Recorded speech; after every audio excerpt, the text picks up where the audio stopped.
I'm only sharing the Word of God to encourage you. Maybe you don't read a Bible, and maybe you can hear the Word of God here in my channel or in other channel. Because sometimes God uses other people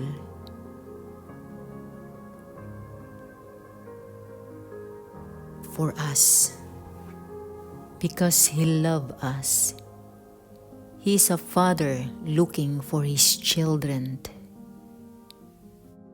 He is waiting for you that you will call upon His name, that you will humble yourself before Him. Psalm chapter 1 verse 1. Blessed is the man that walketh not in the counsel of the ungodly, nor standeth in the way of sinners, nor seated in the seat of the scornful. Verse 2. But his delight is in the law of the Lord, and in his law doth he meditate day and night. Verse 3. And he shall be like a tree planted by the rivers of water, that bringeth forth his fruit in his season. His leaf also shall not wither, and whatsoever he doeth shall prosper. Hallelujah, glory to God. Verse 4. The ungodly are not so, but are like the chaff which the wind driveth away.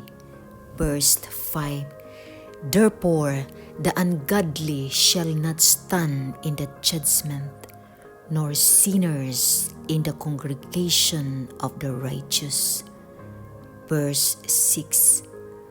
For the Lord knoweth the way of the righteous, but the way of the ungodly shall perish.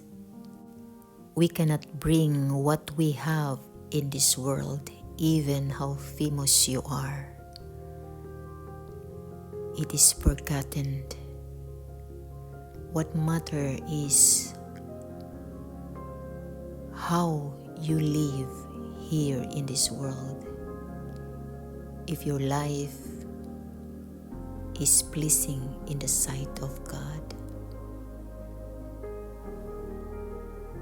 We are not perfect. We always commit sins. But it is the promise of God that if we confess all our sins, He is faithful and just to forgive all our sins and to cleanse us all from all unrighteousness. So all we have to do is just keep asking forgiveness, asking for help, that we cannot do it. Because we are only human beings, we always commit sins. But with the help of God, we can control it. We will be changed by the power of the Holy Spirit, because He will control us as we allow it, as we welcome Him in our life.